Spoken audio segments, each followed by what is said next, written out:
in a long glass tube, mixture of two liquids A and B with refractive index 1.3 and 1.4. ये A का refractive index है, ये B का refractive index है.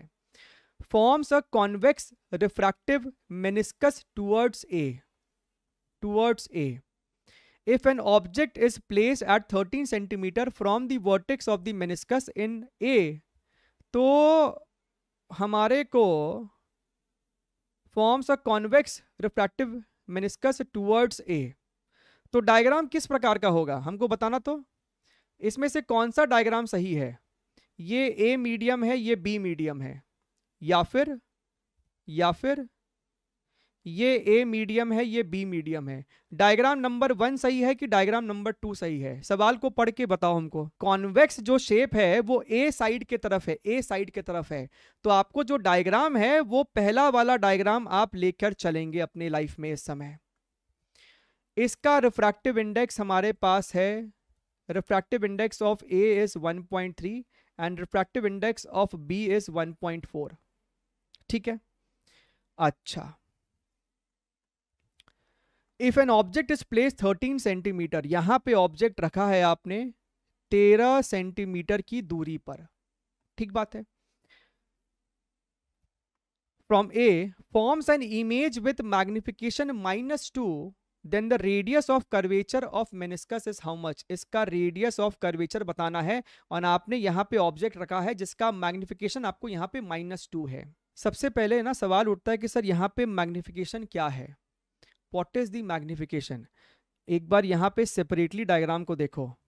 एक बार है ना सेपरेटली यहाँ पे चीज़ों को देखो कि आपके पास यहाँ पे एक ऑब्जेक्ट है जिसका ऑब्जेक्ट कुछ हाइट होगा और यहाँ पे उसका इमेज बना है. यहाँ पे इमेज की हाइट है, ये यहाँ पे ऐसे गया है, ये यहाँ पे आपको ऐसे गया है.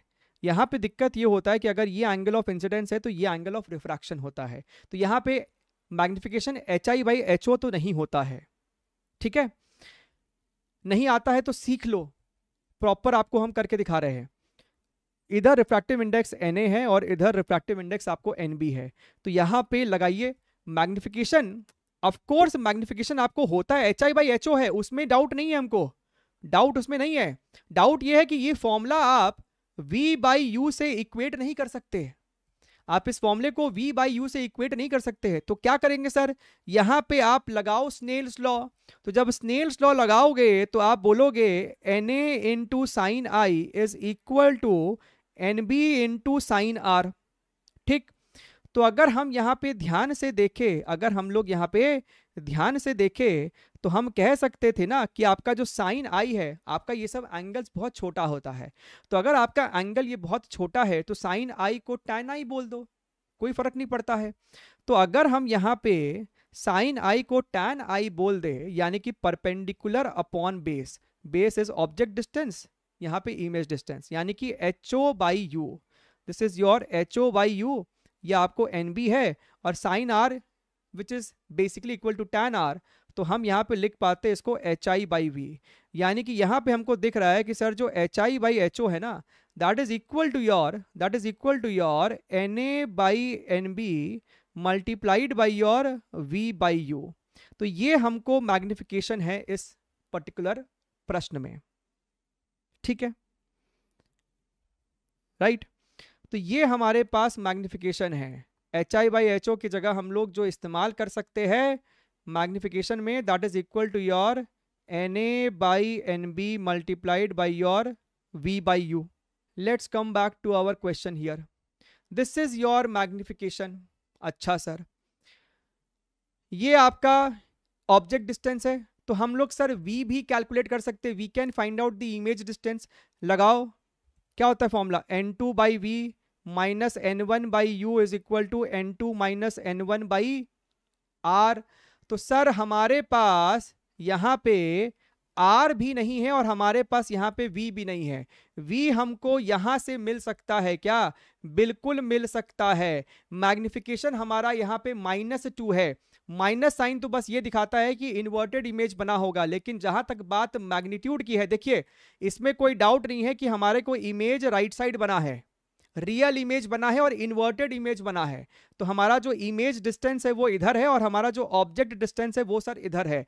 तो -2 की जगह सिर्फ एक बारी 2 लिख दो and 2 is equal to your Na/Nb। Na की वैल्यू है 1.3 और Nb की वैल्यू है 1.4 मल्टीप्लाइड बाई V/U और U की वैल्यू है 13। अभी हम लोग सिर्फ डेटा को पुट कर रहे हैं क्योंकि हमको V का साइन पता है कि भैया V राइट साइड है तो V पॉजिटिव ही आना है at the end of the day. Dot dot यहां से हटाया, ये आपको मरा, तो क्या आपका भी इमेज डिस्टेंस 28 सेंटीमीटर निकल के आया है? अगर हम यहाँ पे ध्यान से देखें तो आपके पास N2 है, N2 की वैल्यू यानी कि 1.4, तो 1.4 divided by 28 negative of 1.3 divided by object distance -13 put करते तो माइनस माइनस प्लस यहाँ पे 13 इज इक्वल टू, ये आपको हो जाता 1.4 minus 1.3 divided by capital are. अगर तुम ध्यान से देखो तो आपको यहाँ पे ये टर्म निकल के आता 10 और यहाँ पे ये टर्म आपको निकल के आती 20। तो 1/20 प्लस 1/10 ये कितना हो जाएगा आपको 1 + 2 is equal to 0.1 by capital R, यानी कि capital R is equal to, इसको इसके साथ मल्टीप्लाई किया तो 2 और 2/3 यानी कि ऑप्शन नंबर 3।